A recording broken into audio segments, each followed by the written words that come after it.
Yo les potes, c'est Spanox, j'espère que vous allez bien. On se retrouve aujourd'hui pour une nouvelle vidéo, concernant les footballeurs qui ont changé de poste. En effet, ils avaient un poste de prédilection, un poste où ils évoluaient depuis maintenant pas mal d'années. Et d'un jour à l'autre, on les a changés de place sur le terrain. Je vais vous en présenter 10 aujourd'hui. C'est parti.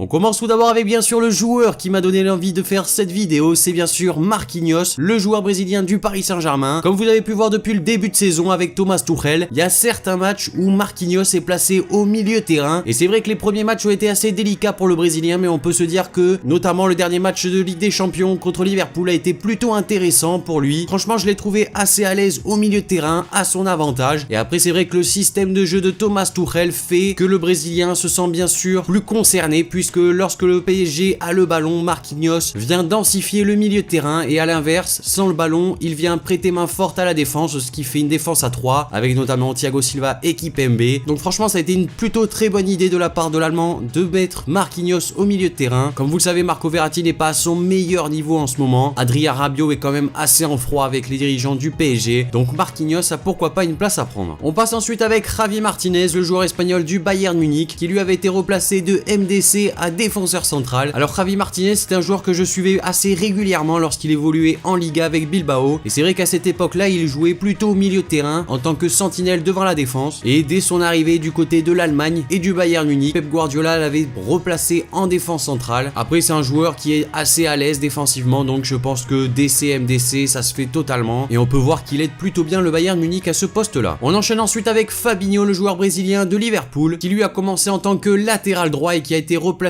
au fil des saisons milieu de terrain. Alors Fabinho, c'est un joueur qui avait notamment débuté, on peut dire, dans le grand bain avec le Real Madrid, et c'est vrai qu'il était déjà plutôt intéressant à ce poste de latéral droit. Il avait confirmé ensuite lors de son départ à l'AS Monaco. Leonardo Jardim l'avait tenté, l'avait essayé du côté du milieu de terrain et ça avait plutôt bien marché. Il avait continué les saisons suivantes à ce poste-là, et c'est vrai que depuis son arrivée à Liverpool, il joue déjà de plus en plus, c'est déjà une bonne chose pour lui. Mais Jürgen Klopp, c'est pas un entraîneur qui va lui assimiler juste un seul poste. Il peut jouer vraiment aux deux postes avec Liverpool, mais en tout cas c'est un joueur qui a su faire preuve de pas mal de polyvalence pour être titulaire, et on verra si un jour il arrive à briller avec la sélection brésilienne. On enchaîne ensuite avec Sergi Roberto, le joueur espagnol du FC Barcelone, qui lui est passé de milieu de terrain relayeur à latéral droit. Alors moi, pour ce changement de poste, je suis pas forcément extrêmement conquis, ça vous devez le savoir puisque je le dis souvent lors de mes vidéos, mais en tout cas Sergi Roberto lui avait été replacé par Luis Enrique, puisque à ce poste de latéral droit il y a quand même eu un gros manque lorsque Dani Alves était parti. Martin Montoya ne faisait pas l'affaire, Nelson Semedo recruté n'a pas eu suffisamment de confiance pour le moment. Du coup Sergi Roberto s'est un peu imposé à ce poste là. C'est vrai que c'est un joueur extrêmement talentueux, on se dit que c'est quand même assez compliqué qu'il soit pas titulaire lors des matchs. On sait qu'au milieu de terrain il y a quand même beaucoup de concurrence, en tout cas lorsque lui commençait à émerger il y avait toujours des Xavi, Iniesta, Busquets, donc c'était assez compliqué pour lui de se faire une place, et Luis Enrique avait décidé de le placer au poste de latéral droit. Et là où je pense Sergi Roberto est en train de montrer que c'est un des très grands joueurs, c'est qu'il comprend extrêmement bien le football et il peut être placé à n'importe quelle position. On a pu voir que Sergi Roberto c'était un joueur qui pouvait jouer au milieu de terrain, sur les côtés, milieu droit, milieu gauche, voire même ailier. Il avait été testé latéral gauche. C'est un joueur qui comprend, comme je vous disais, tellement bien le football qu'il peut être capable d'évoluer à un gros niveau avec un très gros rendement à n'importe quel poste, et ça il a pu le montrer, même si pour moi ça reste quand même du gâchis de le mettre à ce poste de latéral droit, puisque c'est un joueur avec une très bonne vista, et au milieu de terrain il serait vraiment tout à fait à son aise. On passe ensuite avec Joshua Kimmich, qui a à peu près le même destin que celui de Sergi Roberto, c'est-à-dire qu'il était passé de milieu de terrain à latéral droit. Ce changement avait été fait du coup via Pep Guardiola, l'entraîneur catalan, lorsqu'il était au Bayern Munich. Et c'est vrai que Kimmich, un peu comme Sergi Roberto, c'est des joueurs qui sont assez malléables, assez polyvalents, et que tu les mettes au poste de milieu de terrain ou au poste de latéral droit, ils ont tout de même un bon rendement. Même si on peut voir qu'avec la sélection allemande, Joshua Kimmich joue plutôt au milieu de terrain, il vient plutôt densifier le milieu de terrain aux côtés de Toni Kroos notamment, mais en tout cas ce poste de latéral droit il est également très bon. On enchaîne ensuite avec Fabian Delph, le joueur de Manchester City, qui lui est passé de milieu de terrain relayeur à latéral gauche, également sous l'ère de Guardiola lorsqu'il était arrivé à Manchester City. C'est vrai que c'est un entraîneur qui comprend le football d'une certaine manière, il arrive quand même à déceler pas mal de potentiel chez certains joueurs et à se dire que à tel ou tel poste il pourrait être également plutôt efficace, même si bon, pour Fabian Delph c'est pas un joueur extrêmement titulaire, on peut dire qu'il est passé latéral gauche surtout pour pallier aux différentes blessures, aux différentes différents manques de certains joueurs. On sait que Benjamin Mendy avait subi une très grave blessure qu'il avait écarté des terrains pendant une très longue période, et ça avait permis à Fabien Delph de jouer à ce poste-là et de montrer à Pep Guardiola qu'il pouvait être polyvalent, qu'il pouvait jouer à différents postes sur le terrain. Après, je pense pas que ce soit une solution extrêmement viable pour le futur, mais en tout cas pour dépanner, pourquoi pas. On a ensuite Lucas Hernandez qui joue à deux postes différents, que ce soit en club ou en équipe de France. C'est vrai qu'avec l'Atlético Madrid, il est plutôt titulaire au poste de défenseur central. On a pu voir avec l'équipe de France, en Coupe du Monde notamment, qu'il avait été assez performant au poste de latéral gauche. Donc c'est un joueur qui peut être assez polyvalent dans les postes défensifs. Après, vous allez me dire, c'est vrai que passer de défenseur central à défenseur gauche, c'est pas forcément un gros changement de poste, mais en tout cas, il faut le faire puisque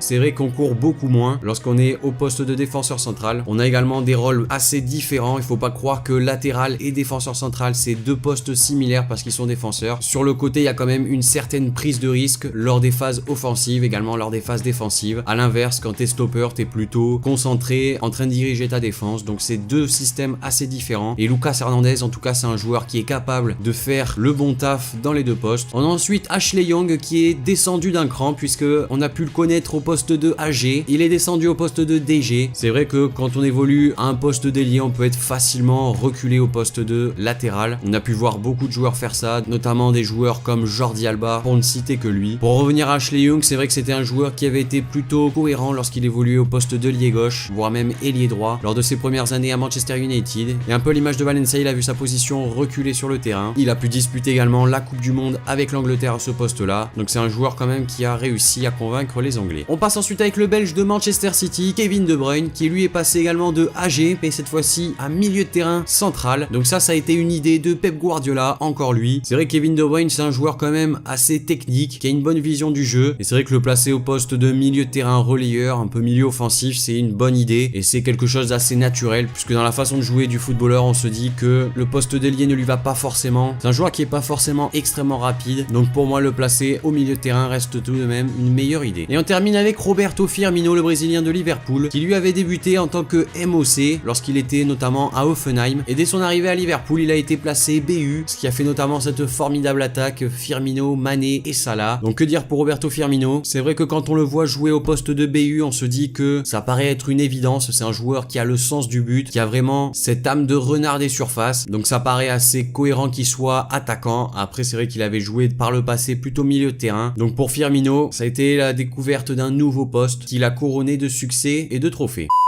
Donc voilà les amis, cette vidéo concernant les 10 footballeurs qui ont changé de poste est maintenant terminée. N'hésitez pas à me dire dans les commentaires ce que vous en avez pensé de cette vidéo. Également, lâchez le like si la vidéo vous a plu, abonnez-vous si c'est pas déjà fait. Et moi je vous dis à la prochaine pour une nouvelle vidéo, c'était Spanox. Allez, salut tout le monde.